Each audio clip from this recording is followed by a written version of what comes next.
कौन नहीं आया? चलो वो आते रहेंगे, 15 मिनट वेट कर सकते हैं, 15 मिनट से ज़्यादा हो गया, अब उनकी जिम्मेदारी है, हमारी नहीं। देखो जरा आगे, हमारा कौन सा चैप्टर स्टार्ट हो गया? Electromagnetic induction.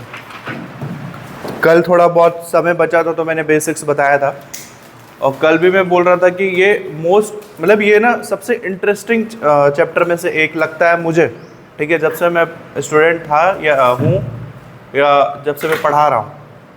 एक ये वाला चैप्टर अल्टरनेटिंग करंट वाले चैप्टर, क्योंकि इसमें ना जो कॉन्सेप्ट है, इसमें सारे कॉन्सेप्ट बहुत ज़्यादा मज़ा आता है समझाने में, और इसमें पूरे चैप्टर में जो कॉन्सेप्ट अप्लाई होगा वो वही कॉन्सेप्ट होगा जो मैं पहले लेक्चर में मतलब आज बताऊंगा, ठीक है। इलेक्ट्रोमैग्नेटिक इंडक्शन किसे कहते हैं, ये कब होता है और ये क्यों इम्पोर्टेंट था, मैंने कल भी बताया था जब मैं बेसिक्स थोड़ा सा बता रहा था कि इलेक्ट्रोमैग्नेटिक इंडक्शन विद्युत चुम्बकीय प्रेरण की अगर घटना नहीं हुई होती या ये ऑब्जर्व नहीं किया गया होता माइकल फैराडे द्वारा, तो आज के समय डायनामो नहीं बन पाता, डायनामो का कॉन्सेप्ट काम नहीं हो पाता कर पाता शायद। और पता ही है डायनामो से बिजली बनती है, डायनामो पवन चक्की में यूज होता है, हाइड्रो पावर एनर्जी मतलब बड़े बड़े बांधों में यूज होता है डायनामो, उसी से बिजली बनती है। तो कहीं ना कहीं ये इनडायरेक्टली मतलब डायनामो से रिलेटेड बिजली से भी ये कनेक्टेड है, ठीक है। नहीं तो फिर उसके बाद हो सकता है हम सोलर पे डिपेंडेंट रहते हैं या थर्मल पावर पे डिपेंडेंट रहते हैं। तो विद्युत चुम्बकीय प्रेरण में सबसे बड़ा नाम किस साइंटिस्ट का रहेगा? कल भी बताया था मैंने, माइकल फैराडे, ठीक है। एक साइंटिस्ट थे, कल मैंने इनको बताया था थोड़ा बहुत कि ये कुछ और एक्सपेरिमेंट करना चाहते थे लेकिन इरिटेट हो गए थे करते करते वो एक्सपेरिमेंट। उनके मेज के सामने कुछ ऐसा तुक्के से ऐसा अरेंजमेंट था कि उनके मेज के ऊपर एक कुंडली रखी हुई थी कॉइल, और कॉइल से क्या कनेक्टेड था, ये कॉइल से क्या कनेक्टेड था, एक धारा मापी गैल्वेनोमीटर कनेक्टेड था। इन्होंने क्या किया, इरिटेट होके या गुस्से में आकर के एक चुंबक उठा के फेंका, और वो चुंबक तुक्के से किसके अंदर से गया, इस कुंडली के अंदर से गया। और जैसे ही उन्होंने देखा कि ये चुंबक इस कुंडली के अंदर से जा रहा है, उसी समय इस धारा मापी में जो सुई थी, जो नॉर्मली 0 पे रहती है, ठीक है, वो सुई क्या हुई, डिफ्लेक्ट हुई। ये जनरली ऐसे रहती है लेकिन ये ऐसे से ना होकर ये सुई ऐसे में डिफ्लेक्ट हो गई। और ये तो सबको पता था कि धारा मापी में सुई तभी डिफ्लेक्ट होती है जब उसमें कोई धारा बह रहा हो। इसी पे माइकल फैराडे ने सोचा, मैंने तो इसमें कोई बैटरी लगाया ही नहीं, कोई पावर सोर्स लगाया ही नहीं है, बिना बैटरी के इसमें धारा बही कैसे। फिर उन्होंने उसी को रिसर्च किया, आगे जाके एक्सपेरिमेंट्स किए और ज़्यादा, तब फिर वहाँ से किसका जन्म हुआ, विद्युत चुम्बकीय प्रेरण का, इलेक्ट्रोमैग्नेटिक इंडक्शन का। नाम में भी तुम्हें दिख रहा होगा, नाम में भी वही चीज़ है, विद्युत चुम्बकीय मतलब यहाँ पे जो विद्युत उत्पन्न हो रहा है किसकी वजह से उत्पन्न हो रहा है, चुंबक की वजह से, ठीक है। तो चुंबक से प्रेरणा लेके या चुंबकीय क्षेत्र या चुंबकीय फ्लक्स से प्रेरणा लेकर विद्युत उत्पन्न होगा, तो उसी चीज को विद्युत चुम्बकीय प्रेरण कहेंगे। अब ये चुंबक उसके अंदर से गया, बिजली बना, ये सब तो हम पढ़ रहे हैं, ठीक है, लेकिन ये बना क्यों आखिर ये बिजली, ठीक है। विद्युत चुम्बकीय प्रेरण आपके पेपर में अगर डिफाइन करने के लिए आएगा विद्युत चुम्बकीय प्रेरण क्या होता है, तब एक सिंपल सी डेफिनेशन लिख सकते हो आप, ठीक है। इसकी डिटेलिंग में मैं इसके बाद बताऊंगा। एक सिंपल सा डेफिनेशन क्या लिखोगे विद्युत चुम्बकीय प्रेरण का, कि जब चुंबक कुंडली के अंदर गति करती है, एक चीज याद रखना, यहां पर सिर्फ चुंबक का कुंडली के अंदर जाना जरूरी नहीं है, यहां पे आपेक्षिक गति होना जरूरी है। आपेक्षिक गति पता नहीं आपने सुना होगा कि नहीं, कभी पता है आपेक्षिक गति, तुक्का भी मारो चलेगा। आपेक्षिक गति किसे कहते हैं, इंग्लिश में इसे कहते हैं रिलेटिव मोशन। अल्बर्ट आइंस्टीन इस वर्ड का बहुत यूज करते थे, रिलेटिव मोशन का, अपेक्षिक गति वर्ड का। अपेक्षिक गति का मतलब यहां पर है कि जरूरी नहीं है कि सिर्फ चुंबक इस कुंडली के अंदर बाहर जाए, और यह भी जरूरी नहीं है कि सिर्फ अंदर ही जाना है। ये चुंबक क्या होगा इस कुंडली के, बाद में जो एक्सपेरिमेंट किया माइकल फैराडे ने, पहले तो तुक्के से ये इसके यहां से निकलते हुए चुंबक बाहर चला गया, लेकिन बाद में जो एक्सपेरिमेंट किया माइकल फैराडे ने, उससे पता चला कि ये सिर्फ चुंबक के इसके अंदर जाने से नहीं, चुंबक इसके अंदर जाएगा और चुंबक इसके फिर क्या आएगा, बाहर आएगा। दोनों ही केस में इसमें क्या उत्पन्न होगा, धारा उत्पन्न हो रही है एक, जो कि गैल्वेनोमीटर में शो होगा। ये अंदर जाएगा तो धारा ऐसे उत्पन्न होगी, ये चुंबक जब बाहर आएगा तो धारा वापस से कैसे उत्पन्न होगी, ये ऐसे में आ जाएगा, ये सुई ऐसे में आ जाएगा। ठीक है, मतलब ये है कि अगर मेरे पास कोई मैग्नेट है, मैं मैग्नेट को जैसे जैसे अंदर डालूंगा उसमें मैग्नेटिक फील्ड उत्पन्न होगा। अगर मेरा मैग्नेट पूरी तरह से अंदर है तो हो सकता है उसका मैग्नेटिक फील्ड अपने मैक्सिमम रीच पे आ जाए और फिर मैं वापस क्या करूँगा, पीछे आऊँगा। कुल मिला के अगर मैंने चुंबक को अंदर जाके रोक दिया तो वहाँ पर क्या होगा, धारा बनना क्या हो जाएगा, बंद हो जाएगा। आपको चुंबक को रोकना नहीं है, उसको कंटिन्यूअस गति करवाते रहना है। रुकेगा तो धारा बनना बंद हो जाएगा। ठीक है, इस धारा को प्रेरित धारा कहते हैं। ये प्रेरित धारा कैसे बन रही है सब अभी समझाऊंगा। तो इन्होंने ये किया कि चुंबक को इस कुंडली के अंदर बाहर गति करवाई। ठीक है, और उससे क्या उत्पन्न हुई, एक धारा उत्पन्न हुई, और इस धारा को कौन सी धारा कहते हैं, प्रेरित धारा। हालांकि धारा बिना विद्युत वाहक बल या बिना विभव के उत्पन्न नहीं हो सकती है। तो हुआ क्या, पहले तो उन्होंने देखा कि अगर चुंबक को कुंडली में गति करवाए, अंदर बाहर गति करवाए, तो इसमें प्रेरित धारा या फिर बोलो प्रेरित विद्युत वाहक बल, पहले तो विद्युत वाहक बल उत्पन्न होगा। प्रेरित विद्युत वाहक बल उत्पन्न होता है, पीछे भी पढ़ा चुका हूँ, पीछे के चैप्टर। विद्युत वाहक बल वोल्टेज की तरह ही होता है। ठीक है, एक तरीके से उत्पन्न होता है। फिर उन्होंने सोचा कि मैं चुंबक को कुंडली के अंदर गति करवा रहा हूँ, उसका उल्टा करें तो क्या होगा, मतलब चुंबक को अपनी जगह पर रख दें और कुंडली को गति करवाएं, तब क्या होगा। तब भी उन्होंने क्या किया, यही काम किया, चुंबक को अपनी जगह पर रखा और कुंडली को गति करवाई इसके अंदर बाहर। तब भी सेम चीज़ हुआ, तब भी धारा बना।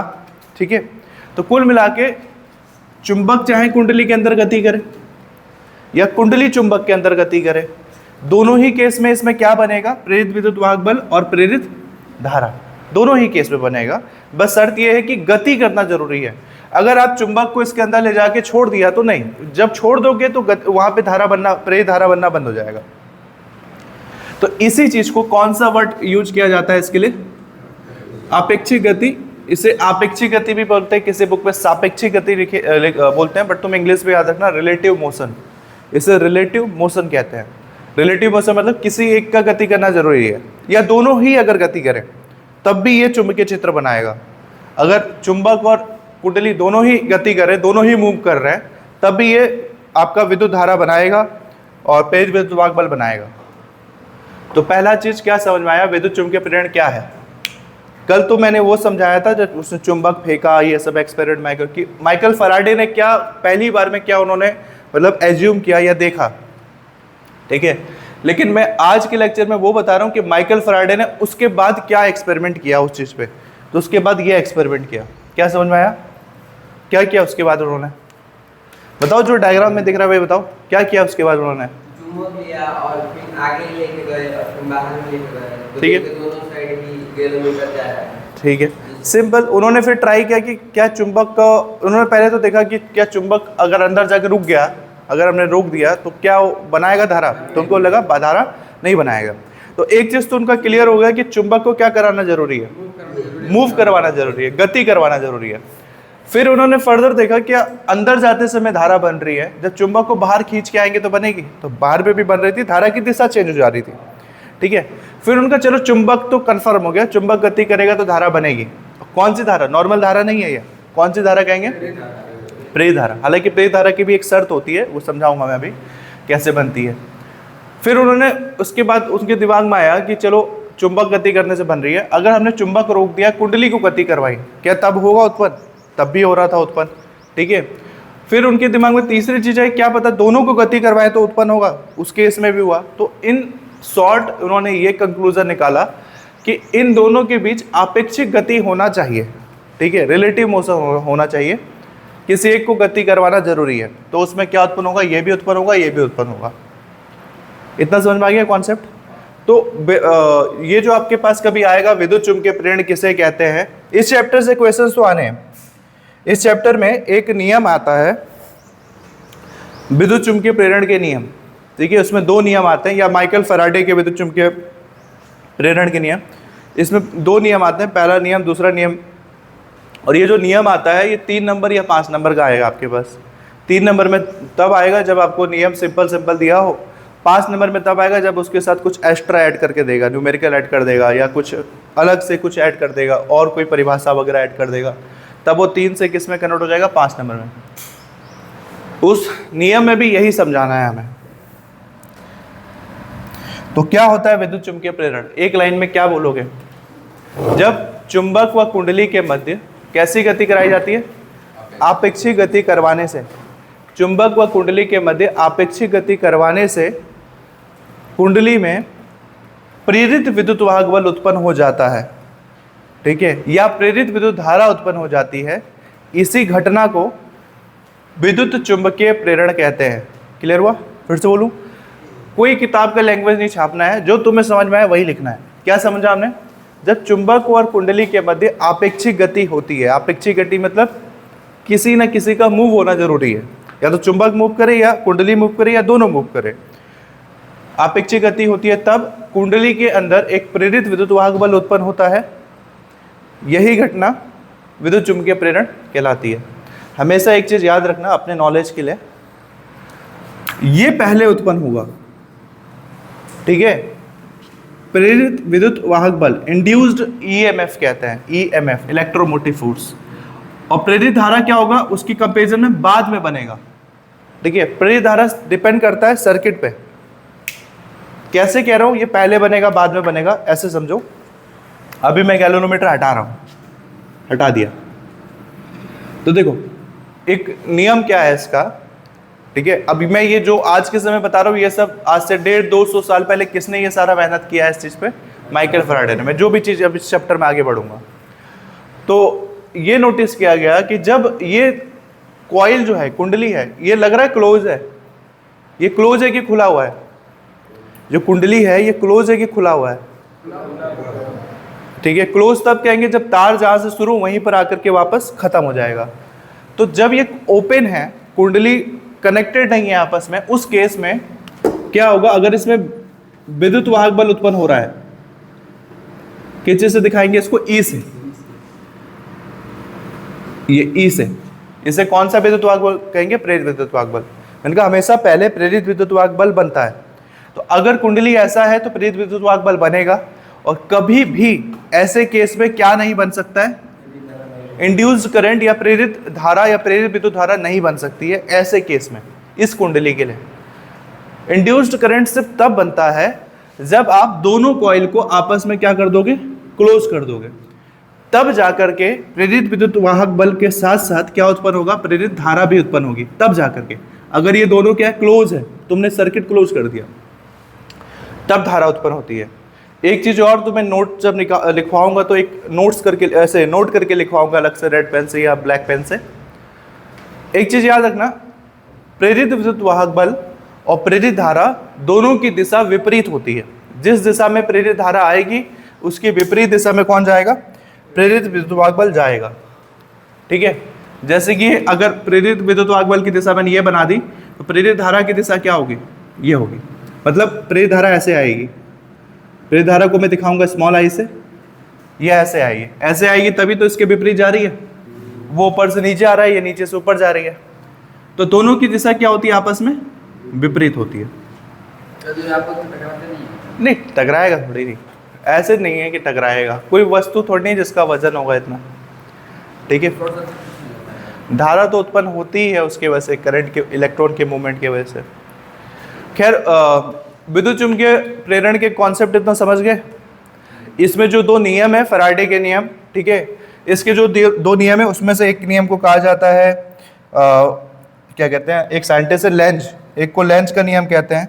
जो सेकंड वाला है उसमें फॉर्मूला वगैरह है, उसको मैं आगे जाके समझाऊंगा। बट आज के बेसिक के लिए नियम वगैरह मैं इसके बाद देखता हूँ, उसके बाद देखते हैं क्या है।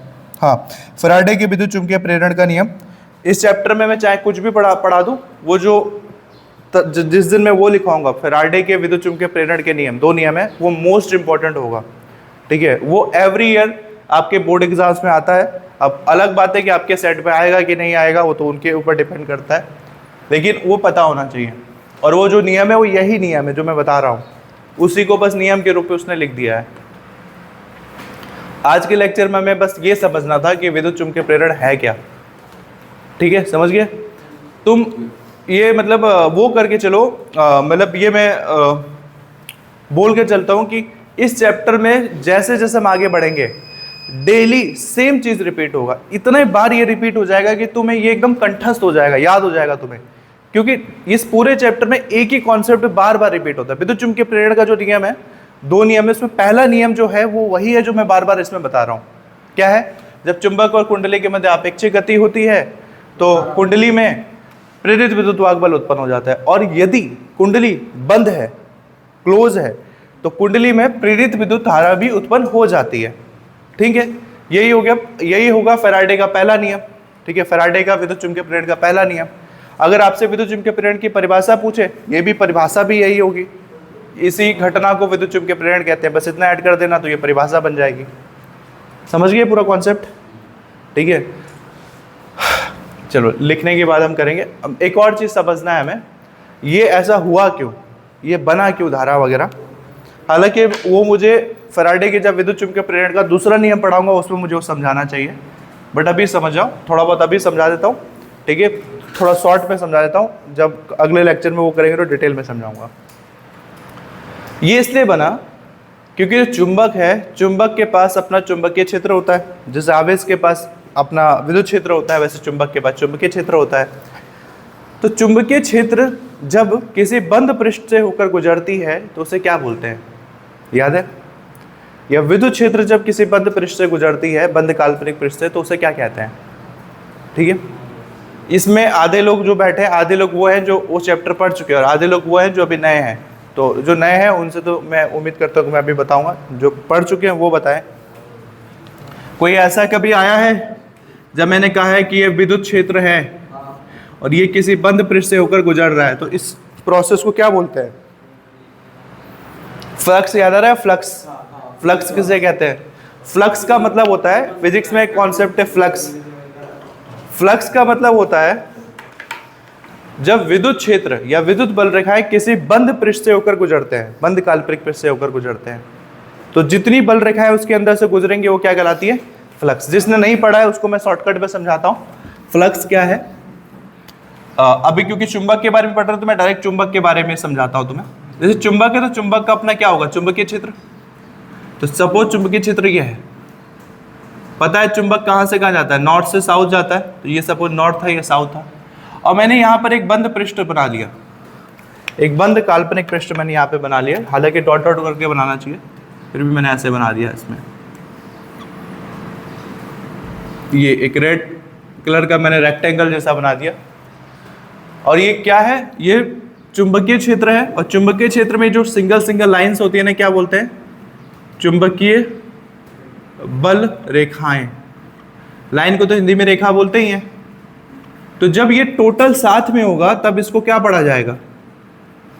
चुंबकीय क्षेत्र। लेकिन जब ये सिंगल सिंगल लाइंस होंगी तो इन्हें क्या बोला जाएगा? चुंबकीय बल रेखाएं। ठीक है, और हम अभी चुंबकीय बल रेखा, चुंबकीय क्षेत्र में चुंबकीय बल रेखाओं को देख रहे हैं। मैंने जब फर्स्ट टाइम ये पढ़ाया था तब भी समझाया था, ये वैसी है जैसे माचिस और माचिस की तिल्लियाँ होती है। माचिस किससे बना है? माचिस का डब्बा या माचिस है, किस चीज़ से बना है? उसकी तिल्लियों से बना है। तो जब इंडिविजुअल एक एक को उठाएंगे तो उसे कहेंगे माचिस की तिल्ली है, या फिर क्या कहते हैं यूपी बिहार भोजपुरी में क्या होता है? सलाई है। ठीक है, काठी है। ठीक है, लेकिन जब सबको एक साथ जोड़ देते बोलते हैं तब माचिस है। ठीक है, या माचिस का डब्बा है। तो वैसे ही ये एक्चुअल में साथ में होगा तो क्या कहलाएगा? चुंबकीय क्षेत्र। सिंगल सिंगल होगा तो चुंबकीय बल रेखाएं। तो यदि ये चुंबकीय बल रेखाएं किसी काल्पनिक पृष्ठ से होकर गुजरती है तो इसी के लिए एक कॉन्सेप्ट आता है, उसको कहा जाता है चुंबकीय फ्लक्स। चुंबकीय बल रेखाएं तो गुजर रही है उसके अंदर से, इसी को कहते हैं चुंबकीय फ्लक्स। तो सीधी सी बात बताओ, इस बंद काल्पनिक पृष्ठ में से कितनी चुंबकीय बल रेखाएं गुजर रही है? 3। बनाया तो मैंने 5 हैं, लेकिन हमें उससे मतलब नहीं है कि कितने बल रेखाएं वहां पर हैं, हमें मतलब उससे है कितने उसके अंदर से गुजर रही हैं। और ये जो रेक्टेंगल है, जो नहीं रेक्टेंगल हो, ये कुछ भी ऐसा शेप होना चाहिए जो क्लोज होना चाहिए। ठीक है, तो टोटल 1 2 3, तो इसका फ्लक्स कितना हो गया? फ्लक्स का मान कितना हो गया? 3। तो ये होता है चुंबकीय फ्लक्स। अभी मैं क्यों बता रहा हूँ, वो यहाँ पर काम करेगा। ये आगे जाके लेंज ने फिर उसके लिए फॉर्मूला बनाया था चुंबकीय फ्लक्स के लिए। देखो ये चुंबक है ना, तो चुंबक का अपना चुंबकीय क्षेत्र, चुंबकीय बल रेखाएं गुजरती हैं। ये देखो ये चुंबक है तो चुंबक के पास अपनी चुंबकीय बल रेखाएं होंगी ऐसे। अब तुम्हें सोचोगे ये इधर क्यों जा रही है, पता है क्या एक्चुअल में पूरा डायग्राम, ये एक्चुअल में नॉर्थ से घूम करके कहाँ आएगी, साउथ में, फिर नीचे से नॉर्थ से घूम करके आएगी ये साउथ में। लेकिन हम पूरा डायग्राम नहीं बनाएंगे, जितनी की जरूरत है उतनी बनाएंगे। तो क्या बताया था चुंबकीय फ्लक्स क्या होता है, जब चुंबकीय बल रेखाएं बंद पृष्ठ से होकर गुजरती है उसी को फ्लक्स कहते हैं। यहां पर उस बंद पृष्ठ का काम कौन कर रहा है, कुंडली कर रही है, कुंडली है ना क्लोज, ठीक है। तो ये चुंबकीय बल रेखाएं कितने इसके पास चुंबकीय क्षेत्र है उससे फर्क नहीं पड़ता है, कितने चुंबकीय बल रेखाएं उसके अंदर से गुजर रही हैं उससे फर्क पड़ता है, ठीक है। और जितनी ज्यादा चुंबकीय बल रेखाएं उसके अंदर से गुजरेंगी, ठीक है, या जितना ज्यादा उसमें फ्लक्स परिवर्तन होगा उतनी ही ज्यादा इसमें ये दोनों उत्पन्न होगी, प्रेरित धारा या विद्युत वाहक बल। ये समझ में आया, पहले के कॉन्सेप्ट सब बता दिया, हल्का हल्का हल्का हल्का सब। अभी जो है टेक्निकल चीज है थोड़ा सा। तुम ऐसे सपोज करो, अपने दिमाग में इमेजिन करो, अगर समझ में नहीं आ रहा है, तुम्हारे पास ये कॉइल है और तुम्हारे पास सीक वाली झाड़ू है, सीक वाली झाड़ू होती है ना। अब सीक वाली झाड़ू को तुमने पीछे से पकड़ा हुआ है एकदम, और पीछे से पकड़ के उस कॉइल के अंदर तुम ले जा रहे हो। तो प्रैक्टिकली सोचो, क्या सारी सीक एक ही बार में अंदर चली जाएंगी, कुछ इधर उधर भी फैल जाएंगी। तो हमें उससे मतलब नहीं कि उसके पास कितने सीक है, ठीक है, हमें इससे मतलब है कितने उस चुंबकीय कितने उस बंद पृष्ठ से अंदर जा रही हैं। जितनी ज्यादा जाएंगी सीकें या झाड़ू की, उतना ज्यादा हम कहेंगे कि उसमें प्रेरित विद्युत वाहक बल या प्रेरित धारा बन रही है। अब उसी चीज को चुंबकीय बल के उसमें समझो, लैंग्वेज में समझो, जितना ज्यादा चुंबकीय बल रेखाएं उस बंद पृष्ठ से होकर गुजरेंगी उतना ज्यादा फ्लक्स बनेगा, और जितना ज्यादा फ्लक्स में परिवर्तन होगा, ठीक है, उतना ज्यादा क्या बनेगा, प्रेरित विद्युत धारा या प्रेरित विद्युत वाहक बल। तो अगर इन शॉर्ट एक लाइन में समझाना हो कि ये जो प्रोसेस है इससे ये कैसे बना, तो तुम इसलिए कहोगे कि ऐसे बना कि हमने बार बार फ्लक्स में परिवर्तन किया। परिवर्तन क्यों बोला मैंने कहा अंदर जाके चुंबक को रोकना नहीं है, बार बार क्या कराना है, मूव करवाना है, अपेक्षिक गति। अपेक्षिक गति करवाओगे तो आपका फ्लक्स बार बार चेंज होगा। कैसे चेंज होगा, एक बार आपने सारा, मतलब अब वही झाड़ू याद रखो, आपने एक बार झाड़ू पूरा अंदर डाल दिया तो मैक्सिमम चला गया सपोज, और एक बार सारा झाड़ू क्या करोगे, बाहर निकालोगे तो सारी सीकें कहाँ आ जाएंगी, बाहर आ जाएंगी। तो क्या होगा, बाहर आ जाएंगे तो जीरो हो जाएगा। वैसे ही देखो चुंबक है, चुंबक अंदर गया, गति कर रहा है तो मैक्सिमम होते जा रहा है, बढ़ता जा रहा है उसका फ्लक्स। और जैसे ही चुंबक पूरी तरह से क्या आया, बाहर आया, उसकी सारी बल रेखाएं भी उसके साथ साथ बाहर आ गई, तो उसका फ्लक्स घट के कितना हो गया, जीरो। और हम ये चीज बार बार करते रहते हैं, मतलब एक एक सेकंड में बार बार इसको रिपीट करते रहेंगे। जितना ज़्यादा आप रिपीट करोगे, जितना तेजी से रिपीट करोगे, उतना ज़्यादा ये दोनों चीज़ें बनेंगी या फिर ये प्रोसेस होगा। अब मैंने कॉन्सेप्चुअली इस पूरे चैप्टर में, इस पूरे 3-4 दिन में जो जो पढ़ाना है सब कुछ अब इसमें बता दिया है, कुछ भी नहीं छूटा है। आगे समझ में, बेसिकली मुझे लिखाना चाहिए बट रिकॉर्डिंग हो रहा है तो मैं सोच रहा हूँ एक ही बार में सब समझा दूँ। मेरा हो गया, जो समझाना था मैंने समझा दिया। एक बार जल्दी से रिवाइज करवाऊँ उसका, कोई इतना, मैं कह रहा हूँ मेरा फेवरेट टॉपिक था जब मैं 12th क्लास में जब खुद था और पढ़ता था, क्योंकि इसमें एक ही कॉन्सेप्ट डेली आके रिपीट होता था। कुछ भी हो, ये इस चैप्टर में कुछ भी होगा इसी वजह से, फ्लक्स परिवर्तन के कारण ही होगा। तो पहला चीज मैंने बताया, विद्युत चुंबकीय प्रेरण किसे कहते हैं, किसे कहते हैं, जब चुंबक व कुंडली के मध्य आपेक्षिक गति होती है तो कुंडली में प्रेरित विद्युत वाहक बल उत्पन्न हो जाता है। चाहो तो इतने को भी बोल सकते हो कि यही घटना विद्युत चुंबकीय प्रेरण कहलाता है, या फिर बढ़ा के लिखना तो लिखोगे, तथा यदि कुंडली बंद है, ठीक है, ये कुंडली अगर क्लोज कर दी जाए, कुंडली बंद है, तब उस कुंडली में प्रेरित विद्युत वाहक बल के साथ साथ क्या उत्पन्न होती है, प्रेरित विद्युत धारा भी उत्पन्न होती है, और यही घटना विद्युत चुंबकीय प्रेरण कहलाती है। फिर हम नीचे नोट करके लिखेंगे कि हमेशा या सदैव प्रेरित विद्युत वाहक बल की दिशा प्रेरित धारा की दिशा की विपरीत होती है, या फिर इसका उल्टा बोलो, प्रेरित धारा की दिशा प्रेरित विद्युत वाहक बल की दिशा की विपरीत होती है। इसके अलावा ये सारा प्रोसेस चलो बना, धारा बना, प्रेरित विद्युत वाहक बल बना, बट बना क्यों बना, चलो हम आपेक्षिक गति, आप बोलोगे आपेक्षिक गति करवा रहे तब बना, बट आपेक्षिक गति करवाने से भी क्यों बना, तो सीधी सी बात में आपके दिमाग में आएगा कि फ्लक्स में परिवर्तन हो रहा था, इसी वजह से बना फ्लक्स परिवर्तन। अब फ्लक्स किसे कहते हैं मैंने अभी समझाया, बस वो जो बल रेखाएं हैं वो बंद पृष्ठ से होकर गुजरेंगी तो उसी को फ्लक्स कहेंगे। जितना ज़्यादा फ्लक्स उसके अंदर से गुजरेगा उतना ज़्यादा बनेगा वो। ये दोनों चीज़ें हैं, ठीक है। और आपको वो फ्लक्स को कंटिन्यू क्या करना है, मूव करवा, मतलब चेंज करना है, ठीक है। फ्लक्स में परिवर्तन करना, परिवर्तन मतलब बढ़ाना भी हो सकता है, घटाना भी हो सकता है। आप पूरा चुंबक को अंदर ले जाओगे तो फ्लक्स इंक्रीज हो जाएगा, जितना ज़्यादा फ्लक्स इंक्रीज होगा उतना ज़्यादा ये दोनों बनेंगे। और जितना चुंबक को पीछे ले जाओगे सारे चुंबकीय क्षेत्र फिर बाहर निकल आएंगे, तो फ्लक्स जीरो हो जाएगा, मतलब विद्युत धारा भी नहीं बनेगी। यही पूरा प्रोसेस है इलेक्ट्रोमैग्नेटिक इंडक्शन। जो मोटर होता है, डायनेमो जिसे कहते हैं, वो इसी कॉन्सेप्ट पे काम करता है, ठीक है। आगे ये सब समझ में करें लिखने वाला काम। चैप्टर का नाम हमने लिख दिया था। हर बार जो चैप्टर का नाम होता है वही मैं पहला वो डेफिनेशन भी वही लिखवाता हूँ। तो चलो लिखने वाला काम कर लो। प्ले हो रहा है।